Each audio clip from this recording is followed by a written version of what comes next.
My name is Mitchell Krogman, and I just want to say, you talk about raising the minimum wage to $15, right? Yes. Say, what would you say to the people who say that it can't be done or shouldn't be done? Good. What would you say to them? This is what I would say, and thank you very much, Mitchell, for the question.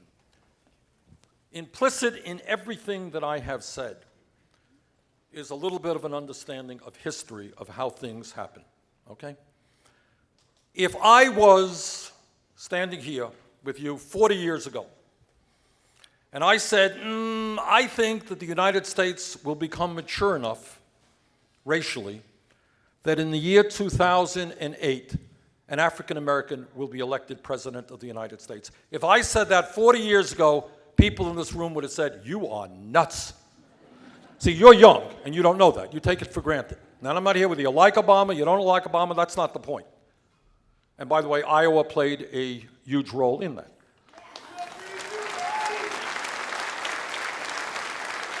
But that happened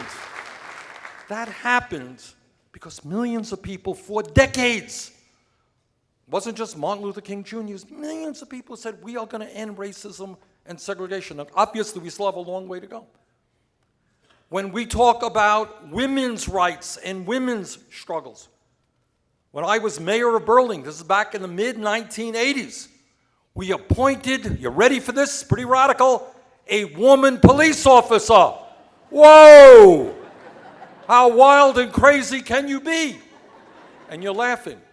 And it's good that you're laughing, because now it's a non-issue. It wasn't a non-issue in the 1980s. That people with disabilities are now mainstreamed into public schools, you take for granted, didn't happen by accident.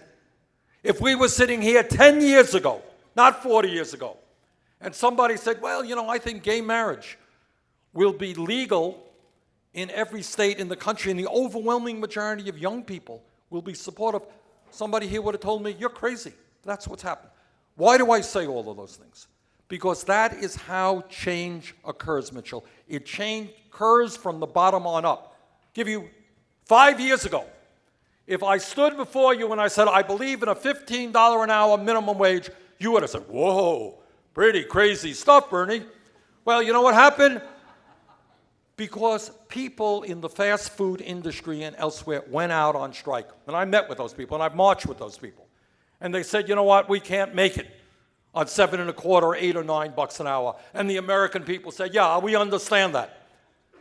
And what happened is Seattle and Los Angeles and San Francisco and other communities began to raise the minimum wage up to $15 an hour over the next few years. That's how change comes. So I have not the slightest doubt that when millions of people stand up and say loudly and clearly that a minimum wage has got to be a living wage, yes, we will achieve that goal.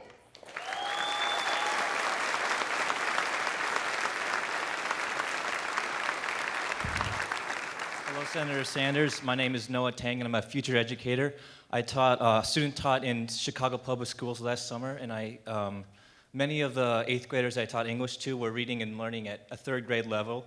What are you going to do to help the underprivileged and just disadvantaged students and schools achieve their dreams of going to college? Well, Noah, first of all, thank you very much for going into education.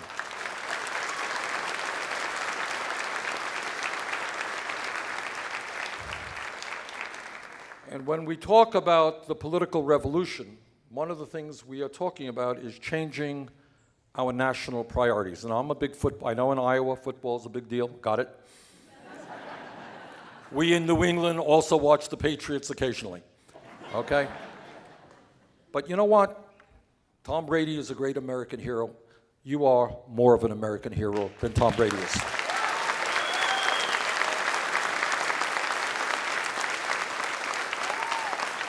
And I want us as a nation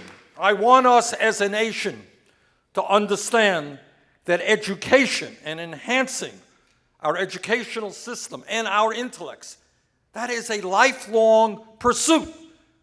And that starts with having a first-class child care and pre-K system. It starts by making sure we adequately fund public education and we attract the best teachers that we can.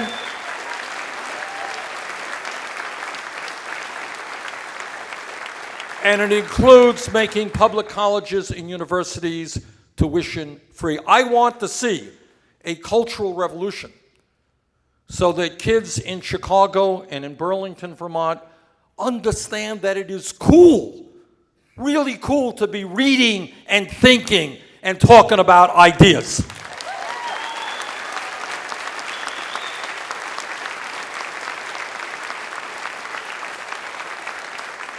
So to answer your question, Noah, maybe instead of giving tax breaks to billionaires, we adequately fund education from childcare through higher education. Okay, where's the mic? We got a mic over there somewhere? Yeah. It's an honor to be here, hearing you speak. I drove here 6 hours. Whoa. From Springfield, Thank you. Illinois. Thank you. And if you remember at the Democratic debate, I was the guy, as you were getting in the car, and I reach in and I say, here's a yarmulke that says Bernie Sanders in Hebrew and English. The reason I came up here is something that happened just 2 days ago. And I want to talk about the ethics. I want to talk about the ethics of the press, and in particular of Associated Press. And I want to out them here and now. I was in a Hillary Clinton town hall in Urbandale, Iowa, and I talked about the Weed Out Hate initiative, an idea that gets righteous people of this country to teach and instruct people to weed out, to relate weeding the garden with rooting out hatred. Yes. And by the time the Associated Press got done with that article, Weed Out Hate became her idea in response to what do Americans do in response to fear. And the right-wing press played ping pong with the left-wing press, and it was just an unbelievable thing. Welcome to my world. All right. But this is All right. So let me just deal with, because you're raising an important question that has to be raised, and something that I am very concerned about. I had hoped, truly, that in this country, which has suffered, and we are certainly not unique in this, it exists all over the world, the stain of racism for so many, many years, that what I see right now, and I'm seeing it with the attacks against Latinos and the undocumented in this country, I am seeing it in the last few days against the Muslim community in this country. What I am seeing is Trump and other demagogues attempting to divide this country, to force or try to get the American people to hate somebody because of their religion or because of their country of birth. That is disgusting. That is unacceptable, and as a nation, we must reject it. Go ahead, 30 seconds.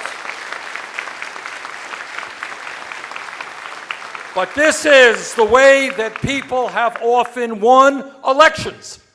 Now, Donald Trump thinks that low wages in this country are just fine. I believe he says having a low minimum wage is not a bad thing for this country. Donald Trump believes that our wages are too high. Donald Trump believes that we should give huge tax breaks to billionaires. So while they get us to try to hate Muslims or Latinos, giving huge tax breaks to billionaires and not raising the minimum wage. Our job is to be smarter than that. Our job is to stand together and say, no, we're not going to fall for it. We're not going to hate Muslims. We're not going to hate Latinos. We're going to stand together as one people and create a country that works for all of us.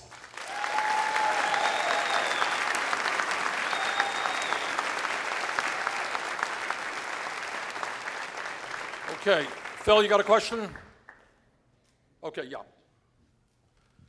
Senator Sanders, what's your personal take on public banks? As you know, North Dakota has the only public bank in the United States, and there's some students, one I know of, who has a 3% interest rate on their student loans and everything, and plus public banks can also help build up our infrastructure and education, our roads and bridges. What's your I take think on it's a that? great idea. I think it's a great idea, and I think states like Vermont can look to North Dakota, which has had that bank since the 1920s, I believe. Is that right? Started by the populist movement way back when. And it's what they do there is public money, tax money and so forth, that goes into the bank, and then they reinvest that money to make their economy stronger and to protect the interests of their own people. I think it is a very smart idea, and I support the idea. Okay, a couple of more questions. Where's the mic? Okay, good. My name is Joyce Lewis. I love you forever. And I want to know, are you going to help Amtrak by chance? Absolutely. Look.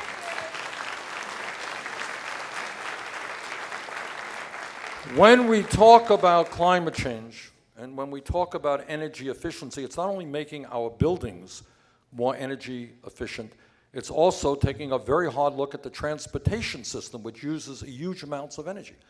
Our rail system today, both in terms of passenger rail and cargo, is way behind Europe, Japan, and even China in some instances. So yes, we have got to invest in our rail system, move cargo much more energy efficiently than is currently the case, and move passengers as well. I believe very much in Amtrak. You're welcome. All right, maybe last question. All right. All right. Yes. My name is Adam. I'm originally from Nigeria. I want to know what you think about this. And I think this will be a game changer for how other countries be able to take care of themselves. You and I know that the system here supports businesses, and businesses brings wealth, and people do good. But in many parts of the world where I come from, we don't have a system like that. So for example, like this school here, this middle school, your federal government is hiring teachers, is firing teachers, is making your decision hundreds and thousands of miles away. How is that going to be any good? Your police. What's your question? My question is, U.S. already gives aid to countries like mine, Nigeria. Yeah. Why don't put that, say, okay, we're going to give you aid, but we need to see these policies. Yes, got it. Okay, I think the question is to make sure that U.S. foreign aid is used to help the people. Is that your question? That's correct. Okay. There was a time, we do spend a lot of money abroad. Too often what we're doing is propping up militaries, and we're selling a lot of military equipment. I would like to see us be the country known around the world where when kids get an education or when they get health care, they could thank the people of the United States for improving their lives. So I agree with what you said. All right, let me just again thank all of you for coming out today. Thank you for your help in this campaign, and welcome to the political revolution. Thank you.